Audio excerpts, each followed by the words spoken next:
Baik, selamat pagi. Perkenalkan, saya Ngurahaya Mahadipaka selaku Ketua SJ dari SGD 4. Pada video kali ini kita akan membahas terkait student project yang diberikan kepada SGD kami, yaitu dengan judul Occupational Risk Factor.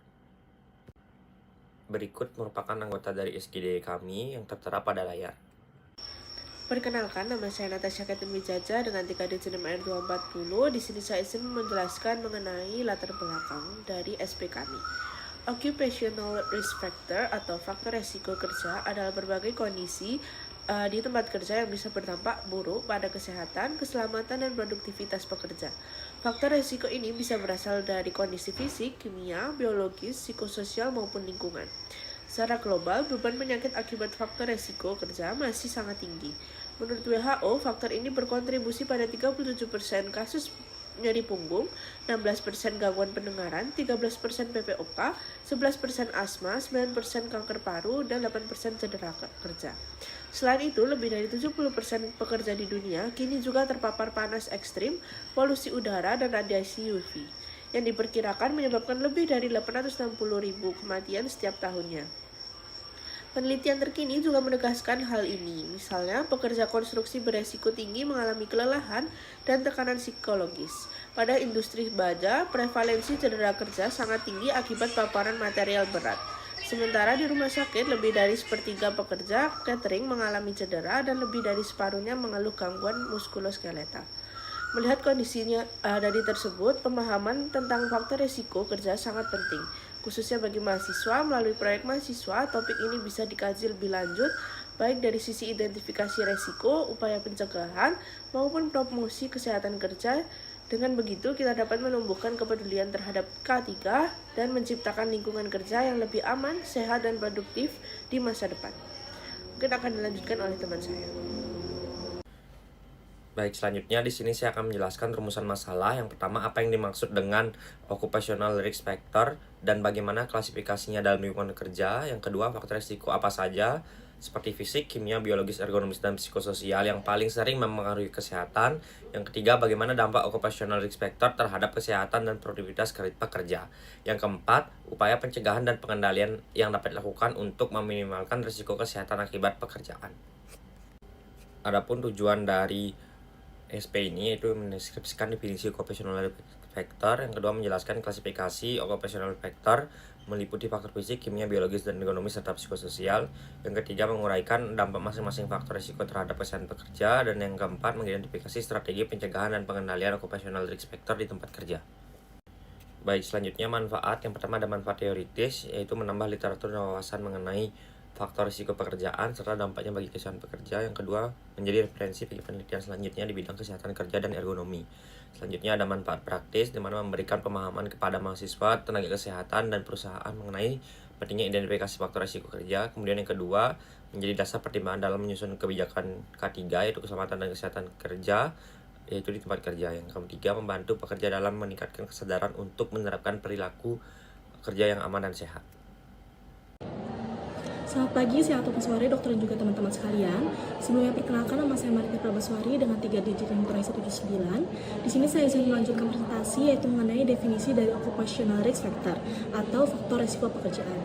Jadi, faktor risiko pekerjaan itu adalah segala faktor, aspek ataupun kondisi yang ada di dalam lingkungan kerja yang berpotensi untuk merugikan kesehatan, keselamatan, dan juga kesejahteraan baik itu fisik ataupun mental para pekerja. Faktor risiko ini dapat meliputi berbagai aspek seperti faktor fisik, faktor kimia, faktor biologis, faktor biomekanik, serta faktor psikososial dan juga yang lainnya. Mungkin sekian dari saya, dilanjutkan oleh teman saya. Terima kasih. Baik, sebelumnya perkenalkan saya Nararia Ngurahaya Wijaya dengan 3 digit NIM terakhir 031. Sekarang saya di sini akan melanjutkan pada bagian klasifikasi occupational risk factor. Baik, di sini pertama yaitu dari faktor fisiknya, yaitu mencakup berbagai kondisi lingkungan yang memiliki potensi untuk mengganggu fungsi fisiologis pekerja tersebut.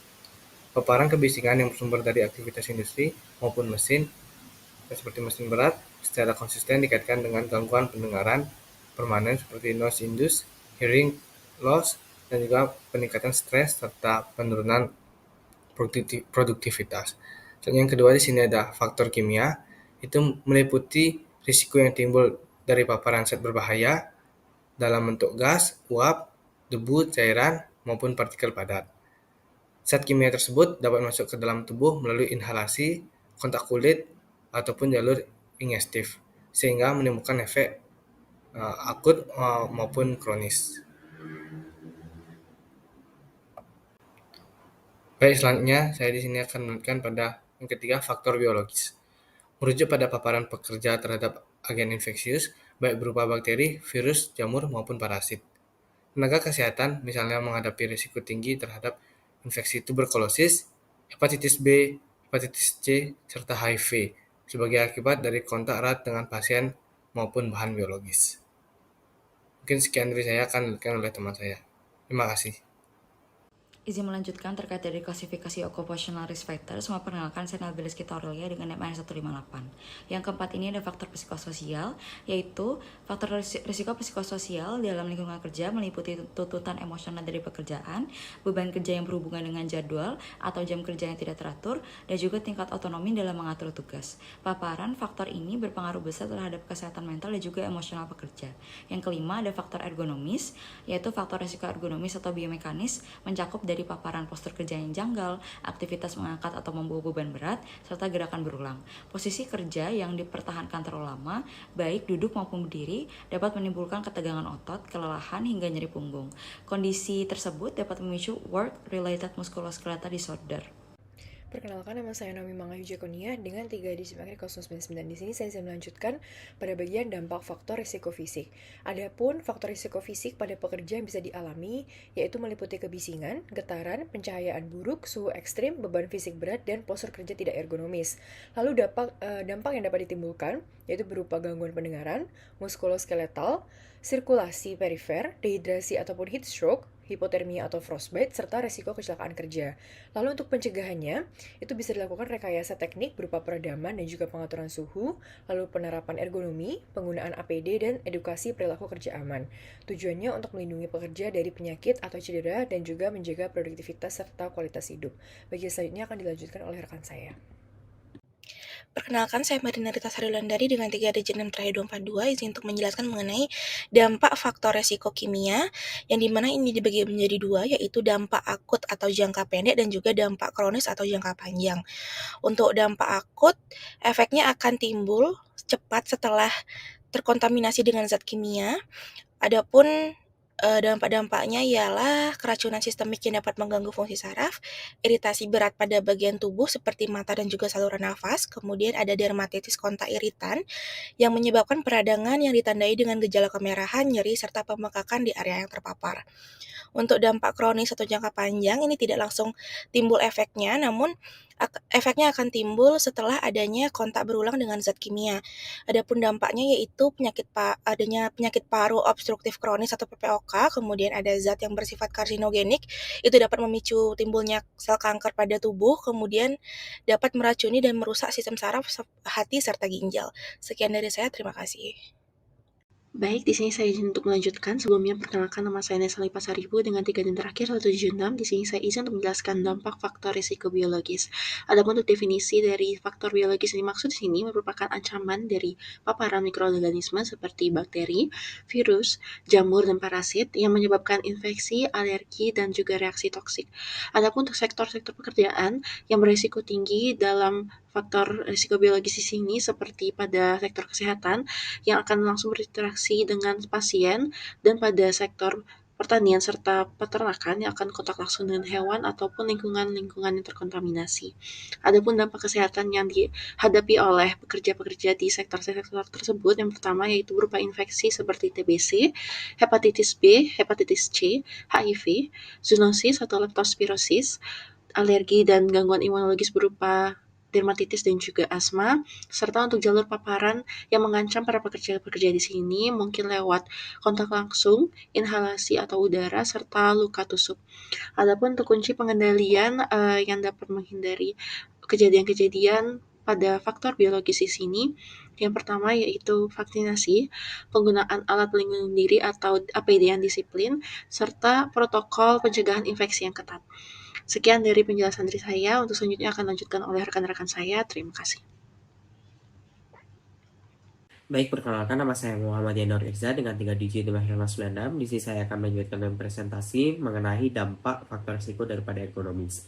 Yang pertama yakni terkait faktor risiko ergonomis, yakni meliputi postur buruk, gerakan berulang, hingga angkat berat, itu dapat meningkatkan risiko gangguan muskuloskeletal, yakni termasuk osteoartritis. Dan apabila terdapat paparan dengan risiko yang berkombinasi, itu tentunya lebih berbahaya juga dibanding paparan tunggal dengan rasio odds yakni mencapai 6,9. Dan apabila terdapat postur kerja yang salah dan lama diam seperti membungkuk, itu menimbulkan cedera leher, bahu, punggung bawah, pinggul, dan lutut. Dan apabila terdapat penggunaan alat kerja yang bergetar dan itu digunakan secara statis atau lama diamnya, akan menyebabkan kerusakan kapiler hingga nyeri muskuloskeletal. Dan apabila risiko ergonomis ini tidak terkendali, maka bisa juga akan menimbulkan turunnya produktivitas hingga membengkaknya biaya kesehatan. Mungkin itu saya akan dilanjutkan oleh rekan saya. Terima kasih. Baik, izin melanjutkan. Sebelum perkenalkan, nama saya Made Hugo Dharma Putra Sansaka dengan 3 digit yang berakhir 231. Dampak dari paparan faktor risiko psikososial ini sangat signifikan. Bagi individu, dampaknya dapat berupa stres kerja kronis, kelelahan emosional, gangguan kecemasan, depresi, dan masalah kesehatan fisik seperti penyakit kardiovaskular dan gangguan muskuloskeletal. Mungkin sekian dari saya. Terima kasih. Bisa lanjutkan oleh rekan saya. Baik, sebelumnya perkenalkan saya Nikita Putri Sintia Utami dan Nimakir 206. Untuk upaya pencegahan dan pengendalian faktor risiko kerja ada beberapa langkah penting. Yang pertama yaitu melakukan identifikasi dan penilaian risiko. Seperti dengan metode FMFA, kita dapat mengetahui potensi bahaya sekaligus memprioritaskan risiko mana yang harus ditangani terlebih dahulu. Selanjutnya ada pengendalian di tempat kerja, di mana mencakup 3 hal utama, yaitu engineering control seperti peredam kebisingan dan ventilasi, administrative control seperti rotasi kerja, serta penggunaan alat pelindung diri. Selain itu, pencegahan modern juga menekankan program promosi kesehatan, pendekatan total worker health tidak hanya fokus pada keselamatan kerja, tapi juga pada kesejahteraan pekerja secara menyeluruh. Upaya lain yang tidak kalah penting adalah edukasi dan pelatihan, di mana dengan pelatihan, pekerja dan manajemen akan lebih sadar tentang risiko kerja dan tahu cara mencegah cedera atau penyakit. Kemudian dilakukan pemantauan dan surveillance kesehatan pekerja maupun kondisi lingkungan kerja secara berkala agar masalah bisa dideteksi secara lebih dini. Upaya pencegahan ini juga membutuhkan pendekatan terintegrasi yang menggabungkan faktor kerja dengan gaya hidup sehat pekerja.